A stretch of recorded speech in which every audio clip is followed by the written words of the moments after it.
जो उमर अब्दुल्ला साहब हैं वो बार बार ये कहते हैं कि मेरी टोपी उतार के वो कहते हैं कि मेरी इज्जत बचा लो, मेरी नाक बचा लो। राहुल गांधी खून का रिश्ता बता रहे हैं। मजबूत जोड़ी है क्या? कमाल करने वाली है क्या ये जोड़ी? है देखो, खून का रिश्ता झूठ बोल के कह दो, उनका खून का रिश्ता कैसे हो सकता है? कैसे हो सकता है? उनका नाना जी थे कश्मीरी पंडित, वो काफ़ी साल पहले यहाँ से छोड़ के चले गए थे कि उनकी माता जी ने शादी कर ली थी फौज खान जी से, वो तो पारसी थे, उनसे कर ली थी। उसके बाद राजीव गांधी ने उधर कर ली सोनिया गांधी से। तो वही इनके पास कश्मीर का कहाँ रह गया सिस्टम? पर बार-बार ये कहते हैं, बार-बार कहते हैं कि खून का हो गया इनका सारा। अच्छा, डीएनए चेंज हो अब हो गया ना, कहाँ रह गया डीएनए? वो बताओ मुझे, साइंटिफिक दर जाता है क्या? गया। खत्म हो गया। जी। मैं आपको याद दिला दूं कि ये वही नेशनल कॉन्फ्रेंस है। जब ये लोग गद्दी पे बैठे तब इनको कोई ये समझ चीज़ नहीं आती थी। आज एक नौजवान होने के नाते आप मुझे बताइए कि मैं भारतीय जनता पार्टी को क्यों नहीं सपोर्ट करूं, क्यों नहीं वोट करूं? क्योंकि 2019 के बाद यहाँ कोई खून खराबा नहीं है। जिस स्कूल में मैं पढ़ता था, मुझे याद भी नहीं कितने सालों तक वो बंद रहा। आज कोई स्कूल बंद नहीं रहता। आज हमारे बच्चे जो हैं वो स्कूल जाते हैं। इनके टेन्योर में तो इनके बच्चे लंदन में पढ़ते, लेकिन हमारे बच्चे वो आज तक रोडों में पत्थर मारते रहते थे। वो इनकी बदौलत से इन लोगों ने, क्योंकि यहाँ के बच्चों के हाथ में बंदूक दी, बच्चों के हाथ में ये पत्थर दे दिया। इनको समझ था, नेशनल कॉन्फ्रेंस को पता था अगर यहाँ का युवा पीढ़ी पढ़ लिख के आगे बढ़ा, वो हमारी राजनीति जो इनकी चालें हैं वो समझ लेगा। इसीलिए ये चाहते थे यहाँ का युवा पीढ़ी जो है वो उनके हाथ में बंदूक हो, पत्थर हो, ताकि वो इनका गुलाम बन के रहे। स्मार्ट सिटी यहाँ पे बन गया, उससे इन लोगों को आपत्ति है। यहाँ खून खराबा नहीं होता, उससे इनको आपत्ति है। यहाँ पैलेट गन नहीं है, उससे इनको आपत्ति नहीं है। यहाँ यहाँ का जो युवा पीढ़ी है एंटरप्रेन्योर बन रहा है, उससे इनको प्रॉब्लम है। यहाँ का युवा पीढ़ी जो है लंदन में आज compete कर रहा है, आज देश का नाम रोशन कर रहा है, उससे इनको प्रॉब्लम है। गर फिरदौस बर रोहे जमी अस्तो हमी अस्तो हमी अस्तो हमी अस्तो। अमीर खुसरो की ये पंक्ति आज भी उतनी ही सटीक है जितना उस दौर में हुआ करती थी। लेकिन बीच में 80 के दशक का एक ऐसा दौर भी आया जब कश्मीर को, यानी कि जो धरती की जन्नत है, धरती का स्वर्ग है, इसे पूरी कोशिश करके नरक बनाने की कोशिश करी गई। कुछ लोग ऐसे भी आए, कुछ ऐसी मानसिकता वाले लोगों का भी कश्मीर पर आधिपत्य रहा जिन्होंने कश्मीर और कश्मीरियत को खत्म करने की एक साजिश रची। लेकिन आपको बता दें, अब वो दौर धीरे धीरे समाप्ति की ओर बढ़ रहा है। कश्मीर फिर से एक जन्नत बन के उभर रहा है और भारत के सिर का ताज कश्मीर अब जमहूरियत की एक नई मिसाल बन रहा है। 10 साल बाद जम्मू कश्मीर में विधानसभा के चुनाव होने जा रहे हैं और इन चुनाव को लेकर अब जम्मू कश्मीर में ये भी कहा जा रहा है कि अब जम्मू कश्मीर वापस से भारत के बाकी राज्यों के साथ साथ डेवलपमेंट की और इंफ्रास्ट्रक्चर में एक नई गति पकड़ने वाला है। हमारे साथ कश्मीर और कश्मीरियत मौजूद हैं। इन तमाम लोगों से हम बातचीत करेंगे और जानेंगे कि आखिर इस बार जम्मू कश्मीर के विधानसभा चुनाव में क्या बहार है और किस प्रकार का माहौल है। सर, बहुत बहुत स्वागत है आपका। क्या शुभ नाम हुआ आपका? चरणजीत सिंह खालसा। सर, हम जब जम्मू कश्मीर की बात करते हैं तो बार बार ये कहा जाता है कि जम्मू कश्मीर में जो दहशत का दौर था, जो कत्ल गारत का दौर था, अब वो समाप्त हो गया है। जम्मू कश्मीर वापस से खुशहाली, अमन चैन की ओर बढ़ रहा है। आपको लग रहा है कि अब जम्मू कश्मीर के युवा खास तौर पर वो भी इस नए कश्मीर में और नए कश्मीरियत में लगातार जुड़ रहे हैं क्या? देखिए जी, मैंने कश्मीर देखा है जी 60 से लेके बिल्कुल आज तक। बिल्कुल।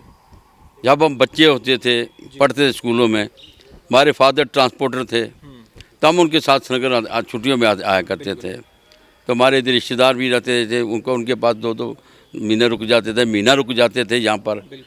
तो हम वो श्रीनगर भी देखा कि हम यहाँ से लाल चौक में दुकान होती थी साइकिलों की, हाजी साहब की, प्रताप पार्क के सामने। साइकिल किराए पर लेके हम यहाँ से लाल चौक से निकलते हुए बंटवारा आते थे। आर्मी की कोई दीवार नहीं होती थी, कोई कुछ नहीं होता था, सब खुला था। बीच से निकाल के हम इधर से गुप्कार रोड के ऊपर, जहाँ से जनरल साहब की आजकल कोठी है, वहाँ से निकल के नहीं, इधर से फिर हम चश्माशाही जाते थे। चश्माशाही से फिर जाते थे हम निशात वाया, यहाँ ताज होटल बन गया ना, उसके सीधा जो हर्ष बने हुए हैं उधर से शॉर्टकट लगाते थे। शॉर्टकट लगा के फिर हम जाते थे, क्या नाम लेते हैं, निशात से होके फिर शालामार से होके फिर वो तेल बल जगह है, क्या है उसका नाम है, उधर से होते हुए हजरतबल में पहुंच जाते थे। हजरतबल की तरफ वहाँ भी थोड़ा सा देखते थे। हजरतबल को भी यूनिवर्सिटी भी थी तब बनी हुई, इंजीनियर कॉलेज भी था।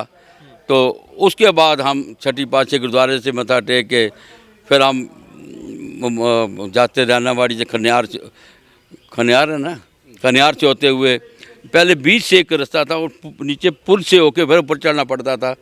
किश्तियों का पुल था, हमें याद है, तो साइकिल उठा के पार करते थे, फिर जाके लाल चौक में वापस देते थे उनको। तो 4 आने घंटे पर साइकिल मिलता था, तो हम 1 रुपया खर्चते थे भाई, 4 घंटे के लिए लेते थे, तो पूरा घूम के आते थे। एक वो दौर भी था। एक दौर वो भी था कि जब हम थोड़े बड़े होने शुरू हुए, तो तब वहाँ पर आते थे हमारे दोस्त, इंजीनियरिंग कॉलेज में पढ़ते, मिलते थे, जाते थे निशात तक। तो इंजीनियरिंग कॉलेज में भी जाते थे, नसीम बाग है, वहाँ भी जाते थे। यूनिवर्सिटी में भी कुछ लोग पढ़ते थे, वहाँ भी जाते थे। प्यार वाला बहुत था। हमारे मुस्लिम दोस्त भी थे, पढ़ते थे। कभी ये नहीं था कि भाई ये मुसलमान है, ये क्या है, हिंदू भी थे। तो हम उस माहौल में भी रहे हैं। फिर 78 में मैंने अपना बिजनेस जम्मू से यहाँ शिफ्ट किया। तब मैं यंग था, मेरे का 25 साल उम्र होगी मेरी इस वक्त। तो हमें इधर आया, उस वक्त भी माहौल बड़ा शांत था। मैं मोटरसाइकिल लेके बारामूले भी जाता था। मैं मोटरसाइकिल वाया सोनावारी संबल से, जिसको हब बोला जाता था, मिलीटेंसी एक टाइम बन गया था, उधर भी वहाँ छोटी इंडस्ट्री थी, वहाँ पर हम जगह मैंने लाट करवाई थी फैक्ट्री लगाने के लिए। वहाँ होते बारामूले जाते थे, कोई ऐसा सिस्टम नहीं था। मोटरसाइकिल पर जब रात को भी घूम, जब बारामूले गाँव हमारे सिंधु साहब मेरे दोस्त का, वहाँ भी जाते थे। ये चीज़ें नहीं देखी हमको रोकेगा, रात को डर था, कोई ऐसा चिंता ही नहीं थी। पर ये दौर भी आ चुका, बाद में धीरे धीरे एक दौर भी आया कि दहशत और कत्ल गारत का दौर भी शुरू हुआ। वो तो कैसे आया, उसके बाद जब 84 के बाद ये थोड़ा बहुत शुरू हो गया था उनको भी। जब पंजाब में गड़बड़ शुरू हुई तो थोड़ी बहुत इधर भी होनी शुरू हो गई। तो उसके बाद एक ऐसा दौर आया जब फ़ारूक साहब दोबारा, शेख साहब की डेथ के बाद फ़ारूक साहब चीफ मिनिस्टर बने। तो इस दौर के में तो बाद में फिर 83 में इलेक्शन जो होने के बाद ये दोबारा चीफ मिनिस्टर बन के आए। पहले तो फादर साहब की जगह आए थे, बाद में इन्होंने इलेक्शन करवाने के बाद दोबारा आए। तो कुछ देर के बाद, मेरे ख्याल 85 की बात होगी या 84 की बात है, जुलाई में ही फ़ारूक साहब का तख्ता बदल गया। ये उस वक़्त मोटरसाइकिल पे घूम रहे थे गुलमर्ग में। अच्छा। तो तख्ता बदल गया इनका, जीजा जी को पीछे बढ़ा दे, गुलशाह जी को। तो तख्त में बैठ के कांग्रेस की मदद साथ बना था इनका काम सारा। तो ये मोटरसाइकिल पर चीफ मिनिस्टर थे, वापस आए थे चीफ मिनिस्टर नहीं रहे। फिर थोड़ी देर में बाहर चले गए, या ऐसा रहा कहीं। तो कांग्रेस ने देखा भाई गुलशाह साहब पुराने लीडर थे, वो बातें सारी मानते नहीं थे उनकी। तो उनको उतार के दोबारा उन्होंने राजीव गांधी और फ़ारूक अकार्ड हुआ। पहले हुआ था जवाहरलाल नेहरू और शेख साहब का, फिर हुआ इंदिरा नेहरू, अपना इंदिरा गांधी और शेख साहब का 75 में। उसके बाद हुआ 86 में राजीव गांधी और फ़ारूक अब्दुल्ला साहब का। उसमें एग्रीमेंट था कि हमारी हुकूमत आनी चाहिए, उन्होंने किया भाई। उधर माफ़ी तकड़ी हो गई थी मुस्लिम यूनाइटेड फ्रंट। उन्होंने देखा यार ये ख़ानदानी राज कब तक करेंगे, एक ही परिवार राज करता जा रहा है, एक ही करता जा रहा है, क्यों भाई, हमें डेमोक्रेसी यार को राइट्स है। तो उन्होंने सब इकट्ठे होकर इलेक्शन लड़ी। तो वो जीत गए थे तकरीबन, बड़ा जोर था उनका। तो उनको ज़बरदस्ती हरा दिया। हराने वाले जो मीरा कदल के यूसुफ शाह थे, बाद में सलाउद्दीन बन गए। 192 वोटों से उन्होंने हराया उसको, उनको ज़बरदस्ती। तो उसके बाद ये यहाँ पर जो हालात ख़राब होने शुरू हो गए। अच्छा, जब हम आज वर्तमान की बात करते हैं, आपने जिक्र किया कि जब गुलमर्ग में वो घूम रहे थे, जब वापस आए तो सरकार चली गई। अब तो दिल्ली से लोग आ रहे हैं, गुलमर्ग में घूम रहे हैं और सरकार बनाने का ख्वाब दिख रहे हैं। मैं राहुल गांधी की बात कर रहा हूं, आजकल आइसक्रीम भी खा रहे हैं जम्मू कश्मीर में, बार बार कह रहे हैं कि मेरा खून का रिश्ता है जम्मू कश्मीर से। गठबंधन हो चुका है फ़ारूक अब्दुल्ला साहब से, एनसी से गठबंधन है। और एक तरफ जो उमर अब्दुल्ला साहब हैं वो बार बार ये कहते हैं कि मेरी टोपी उतार के वो कहते हैं कि मेरी इज्जत बचा लो, मेरी नाक बचा लो। राहुल गांधी खून का रिश्ता बता रहे हैं। मजबूत जोड़ी है क्या? कमाल करने वाली है क्या ये जोड़ी? अब देखो, खून का रिश्ता जिस झूठ बोल के कह दो, उनका खून का रिश्ता कैसे हो सकता है?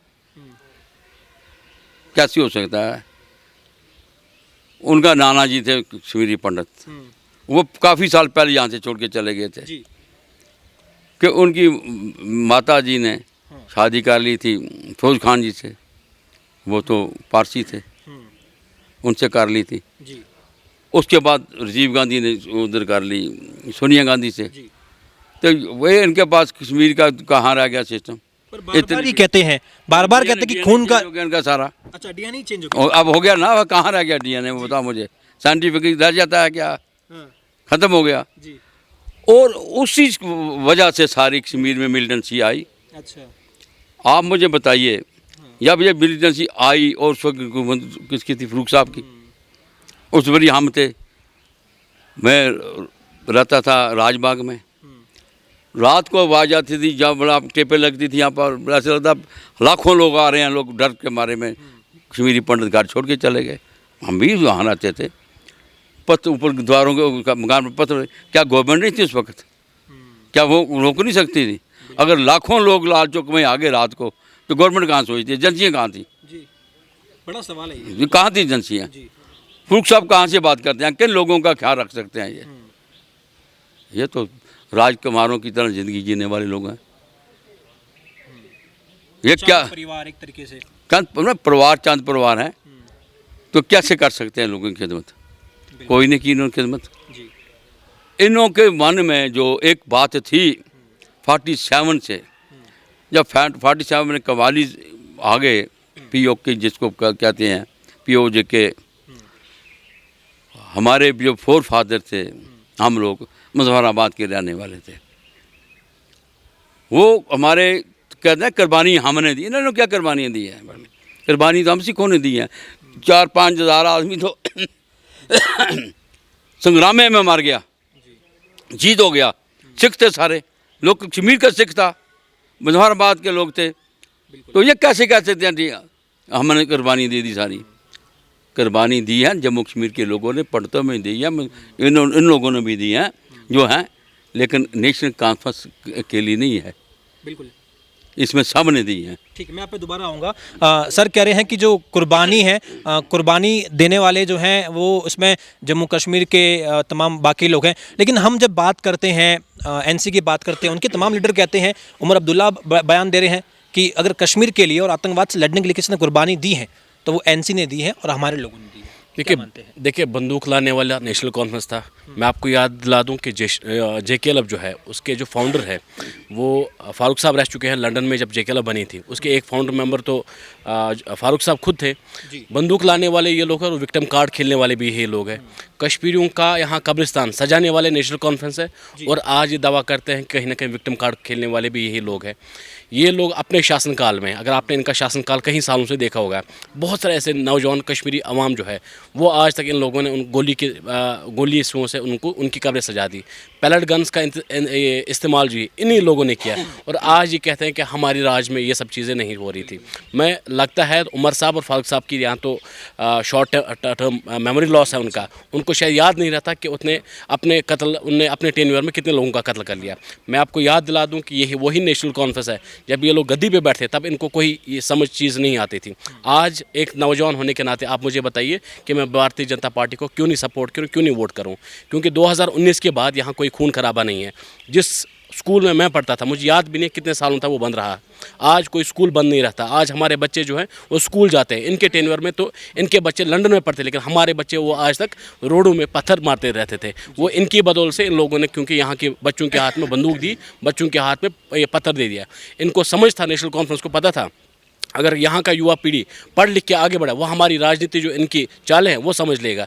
इसीलिए ये चाहते थे यहाँ का युवा पीढ़ी जो है वो उनके हाथ में बंदूक हो, पत्थरों, ताकि वो इनका गुलाम बन के रहे। 2019 के बाद यहाँ स्कूल खुल गए, कॉलेज खुल गए, नए कॉलेज खुल गए, IIT खुल गए, IIM खुल गए। अब इनको इस चीज़ से परेशानी कि कश्मीर का जो है बच्चा जो है वो पढ़ क्यों रहा है, उसको समझ क्यों आ रही है, एक्सपोजर क्यों मिल रहा है। इन लोगों ने जो है 2019 से पहले हमारा जो है देश के साथ नाता ही काट दिया था। जिस रास्ते को जम्मू जाने के लिए 12 घंटे लगते थे, उसी रास्ते को आज 4 घंटे में सफ़र कर ले। दैट मीन्स कहीं ना कहीं हमारी जो कनेक्टिविटी है रेस्ट ऑफ द कंट्री के साथ वो कहीं ना कहीं नज़दीकी बढ़ गई। इसमें भी इनको आपत्ति है। यहाँ पे जिस फ्लाईओवर या कोई डेवलपमेंट वर्क को 22 साल, मैं आपको बहुत सारे ऐसे फ्लाईओवर गुजरे 22 साल तक वो कंप्लीट नहीं हुई। ताजमहल को उतना टाइम बनने में नहीं हुआ जहाँ तक यहाँ के फ्लाईओवर्स को बनने में लगा। आज वही फ्लाईओवर जो है 3-3 महीने में, 4-4 महीने में कंप्लीट होते हैं, उससे इन लोगों को आपत्ति है। स्मार्ट सिटी यहाँ पे बन गया, उससे इन लोगों को आपत्ति है। यहाँ खून खराबा नहीं होता, उससे इनको आपत्ति है। यहाँ पैलेट गन नहीं है, उससे इनको आपत्ति नहीं है। यहाँ यहाँ का जो युवा पीढ़ी है एंटरप्रेन्योर बन रहा है, उससे इनको प्रॉब्लम है। यहाँ का युवा पीढ़ी जो है लंदन में आज compete कर रहा है, आज देश का नाम रोशन कर रहा है, उससे इनको प्रॉब्लम है, क्योंकि इनके बच्चे जो है आज पीछे गुजर रहे हैं, इसीलिए इन लोगों को प्रॉब्लम है।